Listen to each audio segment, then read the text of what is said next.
नमस्कार और सबका स्वागत बा भोज लोग पे। और आज हमनी के ये विषय पे चर्चा करे के बा कि आखिर का है ई पहलवानन के विरोध जेकरा चलते खिलाड़ियन के हिरासत में लियल जाता और मंत्री लोग के कारण से दूर भाग रहल बाटे। तो का है तो ई पहलवान काहे विरोध करत बने, सबसे पहला प्रश्न। तो ई पहलवान 23 अप्रैल से 2023 में भारतीय कुश्ती महासंघ के प्रमुख बृजभूषण शरण के गिरफ्तारी के मांग करत बाड़े। नाबालिग समेत महिला एथलीटन के यौन उत्पीड़न के आधार पर ई प्रदर्शन जोन बा वो शुरू कइल गईल रहे। तो भारतीय पहलवानन के विरोध जोन बाटे वो भारतीय कुश्ती महासंघ के अध्यक्ष यानी कि WFI के अध्यक्ष के रूप में भाजपा सांसद बृजभूषण शरण सिंह के ओर से महिला पहलवानन के कथित यौन उत्पीड़न के खिलाफ भारतीय पहलवानन के विरोध जोन बाटे ई जारी बा। तो जोन विरोध बा ई महिला जौन एथलीटन बाड़ी सन और कुछ नाबालिग महिला एथलीटन उनके खिलाफ यौन उत्पीड़न के जौन आरोप बाटे ओके ऊपर हो रहल बा। तो एक चरण का बा तो प्रदर्शनकारी जनवरी 2023 में नई दिल्ली के जंतर मंतर में ई धरना के आयोजन सबसे पहले कैले। बृजभूषण पे जौन लागल यौन उत्पीड़न के आरोप रहे ओकरा के सार्वजनिक भी कैले। तो केंद्र सरकार ई सब के देखत कि कहलस कि एगो समिति के गठन कैल जाई और एथलीटन के भरोसा दिलस कि जौन बा एक निष्पक्ष जांच हुई। लेकिन यही के बात सुन के जो जनवरी 2023 में ये विरोध प्रदर्शन के एथलीट लोग रद्द कर दिहल। लेकिन अधिकारियों के निष्क्रियता के हवाला दे प्रदर्शनकारी वापस लोग 23 अप्रैल 2023 के फिर से अपना विरोध शुरू कैलस। जांच मेरी कॉम के नेतृत्व में 23 जनवरी 2023 की एगो निगरानी समिति बनावल गई रहे। समिति बृजभूषण सिंह और बाकी गवाह से पूछताछ कैला के बाद 5 अप्रैल के युवा मामला और खेल मंत्रालय के अपन रिपोर्ट पेश कैलस। प्रदर्शनकारी में से एगो विनेश फोगाट बड़ी उनके बहनों इस समिति के हिस्सा रही जिनके नाम है बबीता फोगाट। उ आरोप लगैली कि गवाहन के बयान के क्रॉस सत्यापन नइखे भइल आ उनका ओर से आपत्ति के रिपोर्ट में शामिलो नइखे कइल गइल। तो रिपोर्ट के निष्कर्ष अभी तक सार्वजनिक नइखे भइल। लेकिन प्रेस ट्रस्ट ऑफ इंडिया के मुताबिक रिपोर्ट में आरोपी बृजभूषण के क्लीन चिट देहले बाड़े। पहलवानन के आरोप बा कि निगरानी समिति के जांच निष्पक्ष या पारदर्शी ना रहे, काहे कि जब शिकायतकर्ता लोग के गवाही दिहल जात रहे तो समिति वीडियो रिकॉर्डिंग बंद कर दिहलस और यौन उत्पीड़न के घटना के ऑडियो या वीडियो सबूत मांगत रहुए।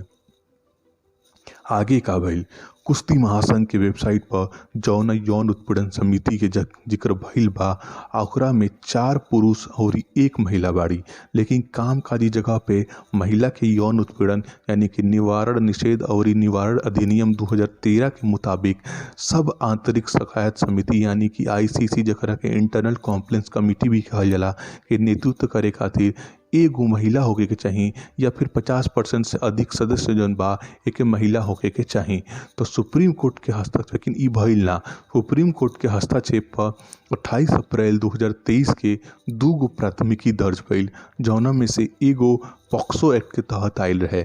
12 मई 2023 के दिल्ली पुलिस एगो विशेष अदालत में कहलस कि ई आरोप के जांच खातिर एगो विशेष जांच टीम यानी कि SIT बनावल गइल बा महिला पहलवानन के ओर से और आरोपी सिंह के बयान दर्ज करौले।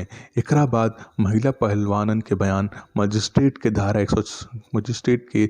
164 CRP के तहत दर्ज कराइल गई रहे। आरोपी के बयान का बाटे आरोपी बृजभूषण सिंह 29 अप्रैल 2023 के कहले कि इस्तीफा कोनो बड़ बात नहीं के, लेकिन हम अपराधी नहीं की। यदि हम इस्तीफा दे देनी तो एकर मतलब हुई कि हम ओ लोग के यानी पहलवानन के आरोप के स्वीकार कर ले बनी। हमारे कार्यकाल यानी कि WFI के अध्यक्ष के रूप में लगभग खत्म हो गई बा। सरकार 3 सदस्यीय समिति बनौले बिया और 45 दिन में चुनाव हो जाई और इस चुनाव के बाद हमारा कार्यकाल खत्म हो जाई।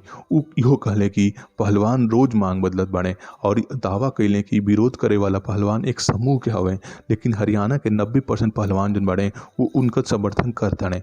तो एक प्रभाव या एक असर का पड़ी।